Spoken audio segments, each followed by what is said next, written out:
Bismillahirrahmanirrahim. Assalamualaikum warahmatullahi wabarakatuh.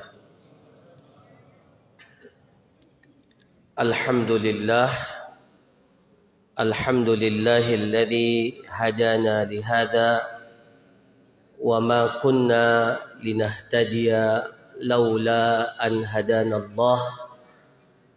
Wassalatu wassalam ala asyrafil anbiya'i wal mursalin nabiyyina Muhammadin wa ala alihi wa sahbihi ajma'in, amma ba'du. Hadirin hadirat kaum muslimin wal muslimat, semoga selalu dirahmati, diberkahi, dan semoga selalu dijaga oleh Allah Subhanahu wa ta'ala. Kita bersyukur dan terus memuji kepada Allah yang masih berkenan memberikan kepada kita kesempatan, waktu, kesehatan yang dengannya kita dapat melaksanakan ketaatan, berpindah dari satu ibadah kepada ibadah yang lain, dan secara khusus kita diberikan kesempatan untuk mendapatkan hari-hari terakhir, hari-hari yang mulia menjelang berakhirnya bulan suci Ramadan ini. Mudah-mudahan kita dapat memaksimalkan ketaatan, kebajikan kepada Allah sesuai yang disyariatkan, dan kita dapat menuntaskan ibadah Ramadan ini dengan husnul khatimah, dengan penuntasan yang terbaik. Salawat dan salam kepada baginda Rasulullah sallallahu alaihi wasallam, sosok manusia yang menjadi tauladan kita sampai di bulan Ramadan ini. Rasulullah sallallahu alaihi wasallam telah memberikan contoh yang sempurna kepada kita bagaimana kita menjalani ibadah di bulan suci Ramadan ini. Mudah-mudahan kita semua berkomitmen untuk mencontohi beliau, mengikuti jejak langkah beliau dalam menjalani status penghambaan kita, status kita sebagai hamba Allah di atas muka bumi ini.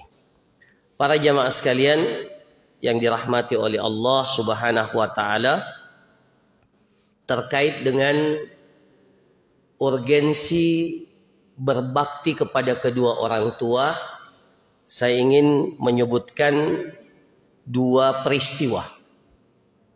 Yang pertama, apa yang terjadi atau yang disaksikan oleh Amirul Mukminin atau sahabat yang mulia Umar Ibnul Khattab. Suatu ketika datang seorang laki-laki dan berkata kepada Umar bin Khattab, "Inna li umman balagha minhal kibar annaha la taqdi hajataha illa wa dhahri laha matiyah." Jadi orang ini datang kepada Umar bin Khattab dan mengatakan, "Wahai Umar, saya punya ibu yang sudah berusia lanjut." Ibu ya, yang sudah berusia lanjut. Kita tahu dalam agama kita mempunyai seorang ibu merupakan satu jalan kita untuk mempermudah jalan kita menuju surganya Allah Subhanahu wa ta'ala. Bahkan Rasulullah sallallahu alaihi wasallam ketika ditanya, "Ayyun nasi ahaqqu bi suhbati ya Rasulullah?" Saya punya bapak, saya punya ibu. Dari keduanya ini siapa yang paling penting aku berbakti kepadanya? Rasulullah Shallallahu Alaihi Wasallam mengatakan ummuka, ibumu. Setelah itu siapa ya Rasulullah? Kembali Rasulullah mengatakan ummuka, ibumu. Begitu sampai 3 kali, baru setelah itu ayahmu. Para jamaah sekalian, kenapa? Karena disebutkan oleh Allah Subhanahu wa taala di dalam Al-Qur'an, wa wassaynal insana biwalidayhi. Coba didengarkan ayat ini, wa wassayna, dimulai dengan kata wasiat. Ya, jadi wasiat, dan yang mewasiatkan itu adalah Allah. Manusia saja kalau berwasiat, maka wasiatnya wajib untuk kita tunaikan. Maka yang berwasiat di sini adalah Allah. Wa wassaynal insana biwalidayhi. Kami telah berwasiat kepada setiap manusia untuk berbakti kepada kedua orang tuanya. Hamalathu ummuhu wahnan ala wahnin wa fisaluhu fi amain. Dan setelah itu dikhususkan bagaimana bentuk pengorbanan seorang ibu yang kemudian harus kita balas dengan berbakti kepadanya. Hamalathu ummuhu, dia telah dikandung oleh ibunya, wahnan ala wahnin, dalam kelemahan di atas kelemahan. Jadi wahnan ala wahnin itu bukan sekedar rasa capek, bukan hanya sekedar kepayahan, tapi wahnan ala wahnin, kepayahan di atas kepayahan. Tidak ada lagi kepayahan yang melebihi hal itu. Nanti kisah yang kedua, ya, kisah yang kedua akan menggambarkan bagaimana sebenarnya, ya, bakti seorang anak itu kepada ibu. Para jamaah sekalian, dan tidak cukup hanya sekedar mengandung dalam keadaan kepayahan di atas kepayahan, kemudian dikatakan wa fisaluhu fi amain, dan setelah itu, setelah dia dilahirkan, maka disapih, disusui selama 2 tahun. Ini secara khusus. Nah, saya lanjutkan kisah itu tadi. Jadi orang ini datang kepada Umar bin Khattab dan mengatakan kepada Umar, saya punya ibu yang sudah berusia lanjut, sudah tua. Setiap kali dia mau buang hajat, maka saya harus menggendong ibu saya untuk buang hajat. Ya. Ya. Jadi karena ibunya sudah tua, maka setiap kali ibunya mau buang hajat, mau ke belakang, maka orang ini menggendong ibunya setiap kali mau buang hajat. Maka orang ini berkata kepada Umar, bertanya kepada Umar, "Fahal addaita haqqaha?" Wahai Umar, apakah saya ini sudah menuntaskan baktiku? Apakah saya sudah membayar lunas, ya, baktiku kepada ibuku? Karena setiap kali dia mau buang hajat, saya harus yang berkorban untuk menggendongnya untuk sampai kepada tempat pembuangan hajat. Apakah itu sudah menuntaskan, membayar, melunasi baktiku kepadanya? Maka kata Umar, para jamaah sekalian, la, belum. Belum. Kenapa para jamaah sekalian? Dengarkan apa alasannya Umar bin Khattab. Ya, padahal kita tahu ini bukan pekerjaan yang ringan. Menggendong orang tua untuk pergi, ya, mengantar orang tua pergi buang hajat, menggendongnya karena tidak bisa lagi berjalan. Itu bukan pekerjaan yang ringan.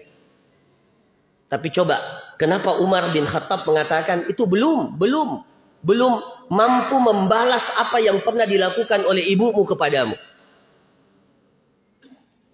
Li'annaha kanat tasna'u bika dzalik wa hiya tatamanna baqa'aka wa anta taf'aluhu wa tatamanna firaqaha. Itu bedanya. Ya. Bedanya, ya. Umar mengatakan kepada orang ini, dahulu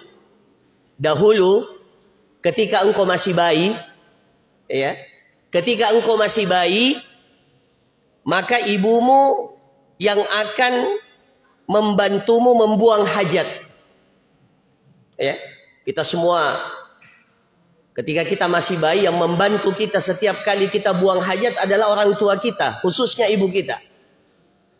Tapi apa para jamaah sekalian yang membedakan dengan seorang anak yang membantu orang tuanya buang hajat dikala orang tua kita sudah berusia lanjut? Apa yang membedakan?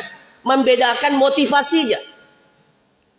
Kata Umar, dahulu ketika engkau masih kecil, masih bayi, ibumu yang membantumu membuang hajat dengan perasaan penjagaan kepadamu supaya engkau tetap bisa bersamanya, hidup bersamanya. Jadi motivasinya supaya menjaga kita. Tapi sekarang engkau melakukan itu, tapi dalam hatimu engkau mau supaya ibumu cepat meninggal dunia. Kan begitu biasanya. Ya. Jadi itu yang membedakan para jamaah sekalian. Ya.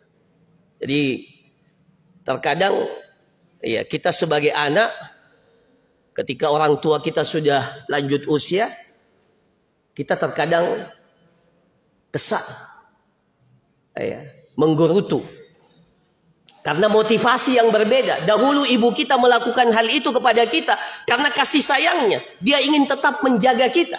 Tapi ketika kita melakukan itu dikala ketika orang tua kita usia lanjut, maka yang terjadi sebaliknya, motivasinya berbeda. Keterpaksaan, dan bahkan tidak sedikit sebagian anak yang menginginkan orang tuanya cepat meninggal dunia. Maka tidak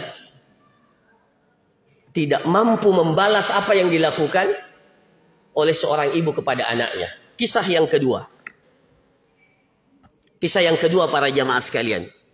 Suatu ketika Abdullah ibnu Umar melihat seseorang yang menggendong ibunya tawaf di Ka'bah. Jadi dia gendong ibunya yang sudah tua untuk tawaf di Ka'bah. Tawaf di Ka'bah 7 kali. Maka semua orang takjub, semua orang terharu melihat perbuatan itu.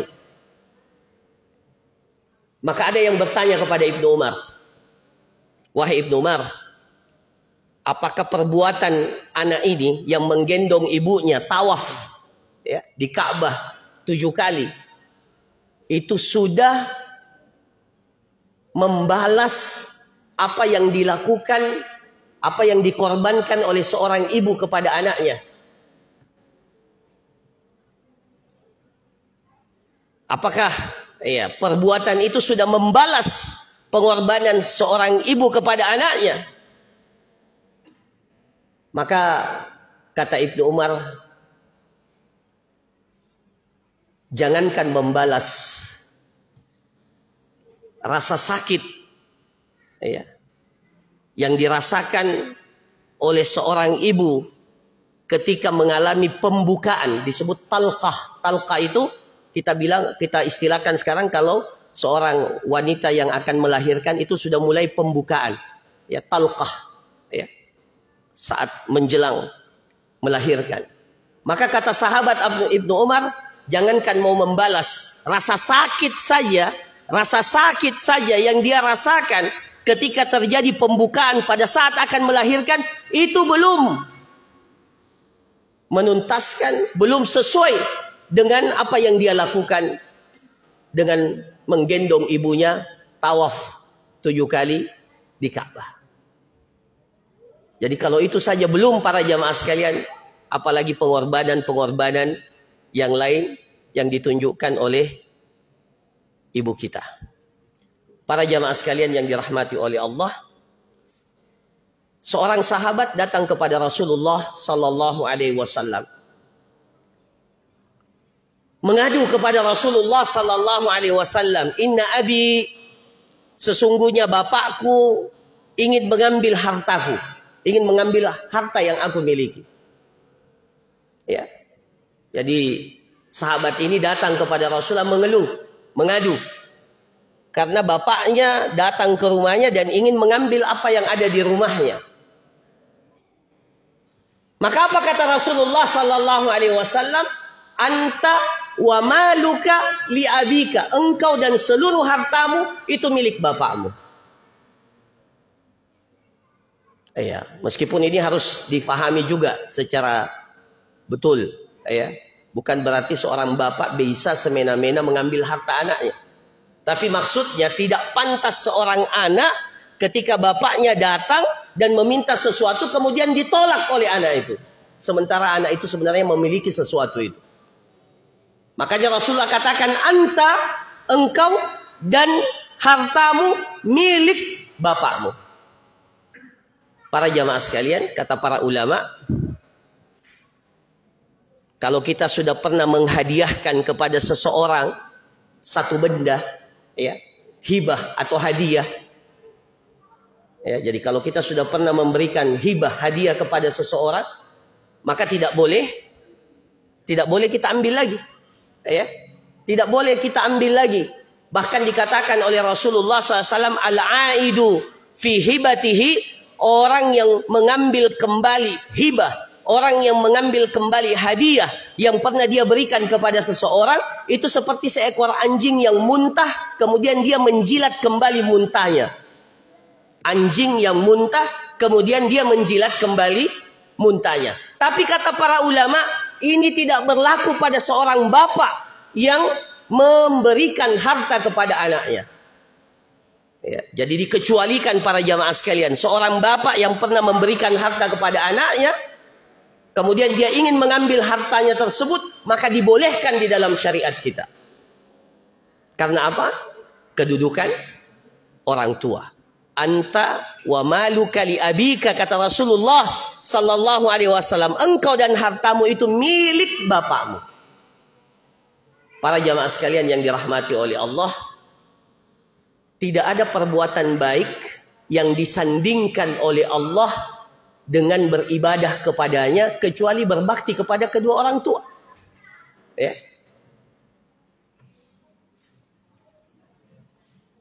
Wa qada rabbuka alla ta'budu illa iyyahu wa bil walidaini ihsana.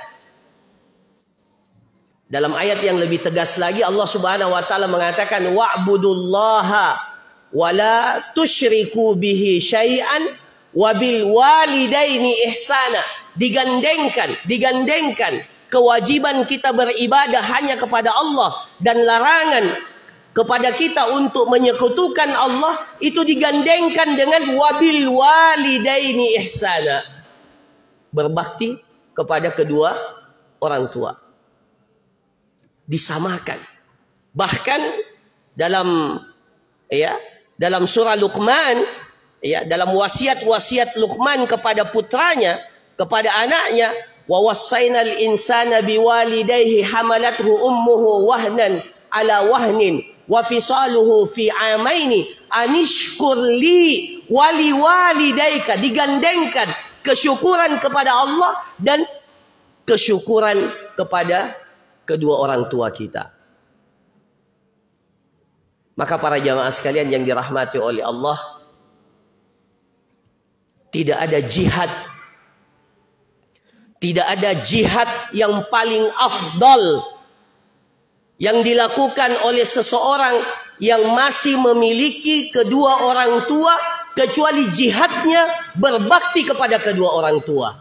Dalam hadis, seorang sahabat datang meminta izin kepada Rasulullah sallallahu alaihi wasallam untuk diizinkan pergi berjihad. Kemudian Rasulullah sallallahu alaihi wasallam bertanya kepada sahabat itu, "Ahayyun walidak?" Apakah kedua orang tuamu masih hidup? Apakah kedua orang tuamu masih hidup? Jihad itu para jamaah sekalian, zirwatu sanamil Islam, puncak kemuliaan, ketinggian, puncak kemuliaan, kemuliaan seorang Islam ketika dia berjihad. Itu jihad. Ya. Mulia. Kalau meninggal dunia di medan perang, namanya mati syahid, tidak perlu disolatkan. Ya. Saking mulianya orang yang meninggal di medan perang.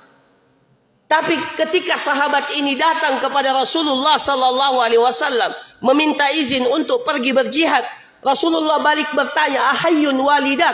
Apakah kedua orang tuamu masih hidup?" Qala na'am, dia berkata, "Iya, kedua orang tua saya masih hidup." Kata Rasulullah SAW, "Pulang, fafihi ma fajahid." Jihadmu ada pada bakti kepada kedua orang tuamu. Para jamaah sekalian yang dirahmati oleh Allah, saya kira dalil-dalil yang saya sebutkan ini sudah cukup menjelaskan kepada kita betapa pentingnya kita berbakti kepada kedua orang tua. Maka nasihat saya kepada diri saya pribadi dan kepada para jamaah sekalian, ketika kita masih memiliki dua orang tua yang masih hidup, apalagi ketika keduanya berada dalam usia yang sudah lanjut, maka dua pintu surga kita masih terbuka. Kalau salah satunya sudah meninggal dunia, maka salah satu daripada pintu surga kita sudah tertutup.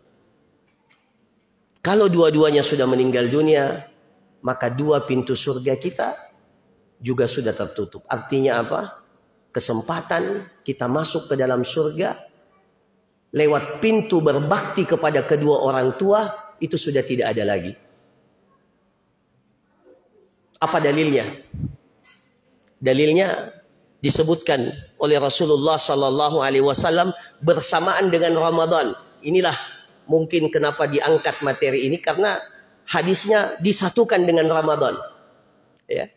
Suatu ketika Rasulullah SAW mengatakan amin, amin, amin sebanyak 3 kali. Ketika ditanya oleh para sahabat, kenapa engkau menyebutkan amin 3 kali ya Rasulullah?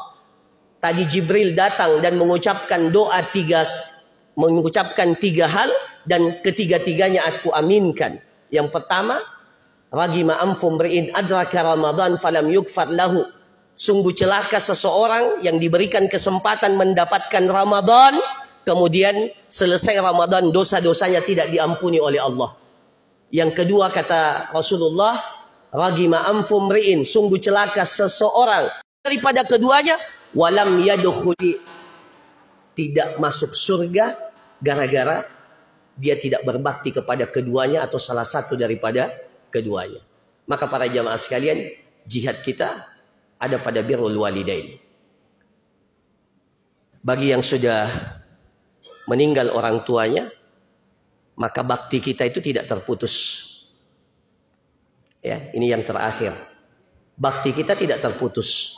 Ya, meskipun dua pintu surga kita sudah tertutup, tapi kebaktian kita kepada kedua orang tua, berbakti kita kepada kedua orang tua itu masih terbuka. Dengan cara apa?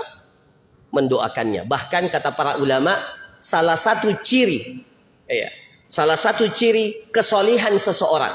Jadi kalau kita ingin mengukur kita ini orang soleh atau tidak, salah satu cirinya adalah seberapa besar perhatian kita dalam mendoakan kedua orang tua kita. Karena dalam hadis dikatakan, apabila seorang anak Adam meninggal dunia, semua amalannya terputus kecuali 3. Sedekah jariyah, ilmu yang bermanfaat, dan yang ketiga, awaladin saleh. Rasulullah katakan, awaladin saleh, anak yang saleh. Ya. Awaladin saleh, yad'u lahu, yang selalu mendoakan orang tuanya. Jadi Rasulullah menyifatkan anak itu anak saleh. Jadi kalau ingin mengukur kita ini anak saleh atau tidak, lihat apakah kita sering mendoakan orang tua kita atau tidak. Maka kalau tidak para jamaah sekalian, maka kesolihan kita ini perlu untuk ditingkatkan. Saya kira demikian apa yang dapat disampaikan pada kesempatan ini.